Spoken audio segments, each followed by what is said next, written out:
So yan, bago natin umpisahan mga alamyada, so mega love shoutout muna sa aking mga followers, sa aking mga kabaro dyan, at sa mga OFW, lalong lalo na kay sino ako. So yan, mega love shoutout sa iyo. So andito na nga ulit, nag-uumpisa uli ako. Inalis ko na naman ng aking sound. So, siyempre may natugtog na naman sa likod. Ayoko naman alam niyo na, copyrighted na naman. So nakakasawa na marinig yung copyrighted na yan. Hindi, joke lang.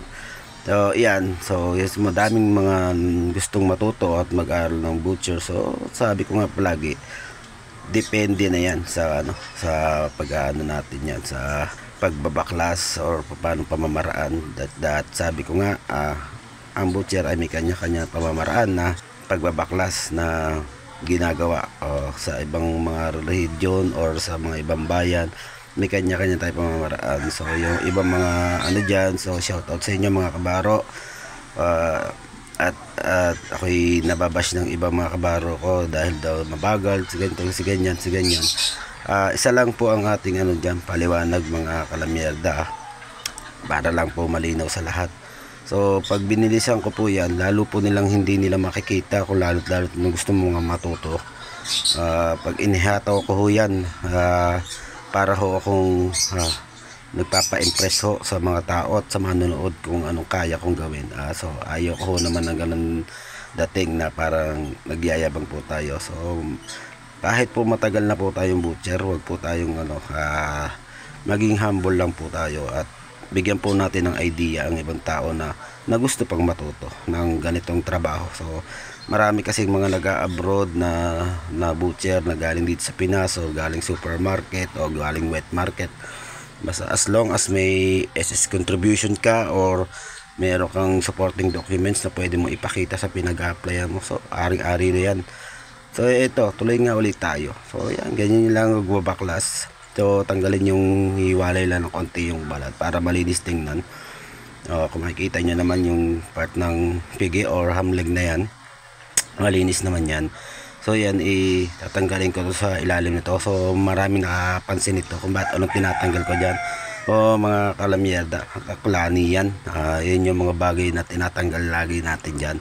So ayoko na may ginagayat ko kasama na yung kulani yan. And then dito sa amin, ganyan ang pag-i-style ng pagtatanggal ng taba. So pag tinignan mo liempo, syempre malinis siya tingnan, wala na siyang nakalawit-lawit na taba-taba.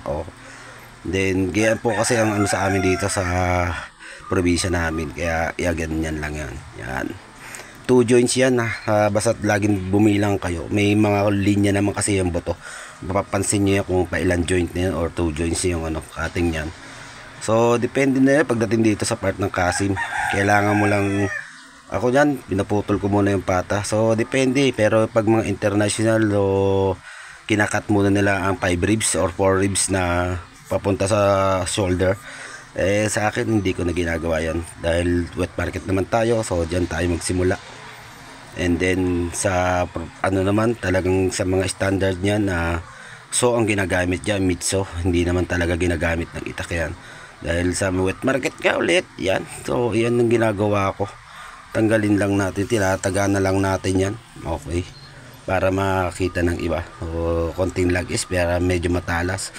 Tsaka cutting ng paggayat laging diretso para makita ng kung gagamitin mo man sa pag-apply or sa trade test. Lagi nyo tandaan mga kalamyerda, laging diretso yung hati natin para wag mong gawing lagari at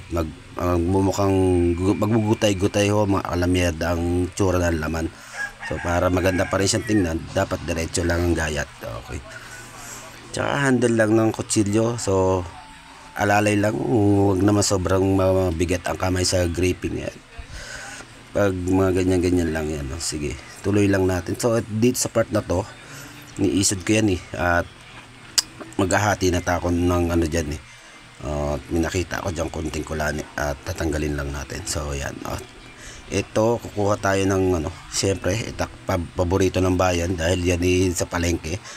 So hanggat maaari sinusunod ko pa rin naman dyan yung 4 ribs na na standard, kaya lang ginagayat natin sa itak. So mas mabilis yung pamamaraan unlike sa na gagamitan natin ng knife. So kasi kailangan natin sundan yung bone na hindi matamaan yon.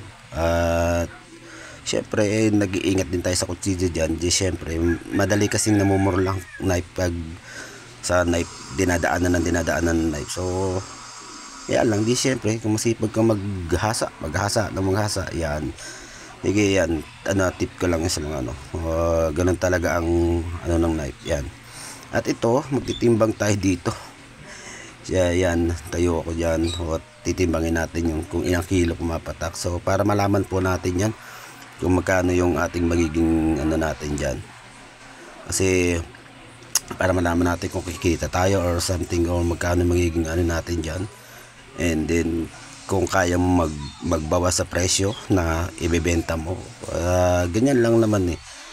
Sa pagtitimbang na yan, yung proseso na malalaman mo agad yung kung paano mo pepresyohan lahat ng item na meron ka dyan or lahat ng mga products or kung paano mo siya ikakat ng ayos. So yan, at ito ay aalisin lang natin mga kalamyeda at tapos na tayo sa paggagayat at babalik natin. Siyempre baka matamaan ng ating gamit yan at baka lalo na malintikan. So eto na ulit at ayusin ko lang yung ko. So inuna ko tong pork chop and then tong liempo na kasi para makita niyo sa video.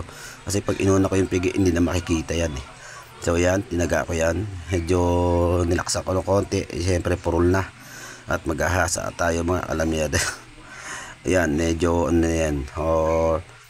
So ganyan lang cutting namin dito sa wet market sa aming probinsya. So diretso lang yan.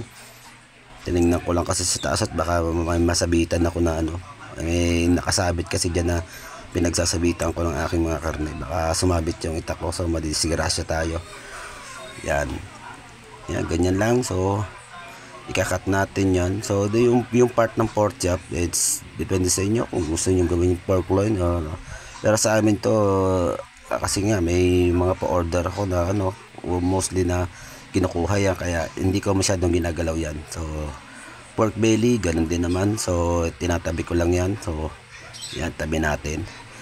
So ito sa ham leg na to, basta yung may sukat man sila, pero pag matagal ka na di mo na halos na yung sukat na yan.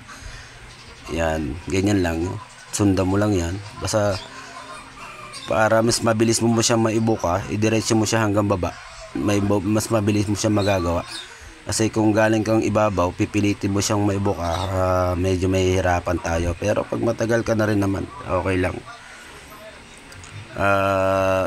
At pag ikaw naman pala yung baguhan, so sorry, okay lang yan. Ganyan talaga sa umpisa.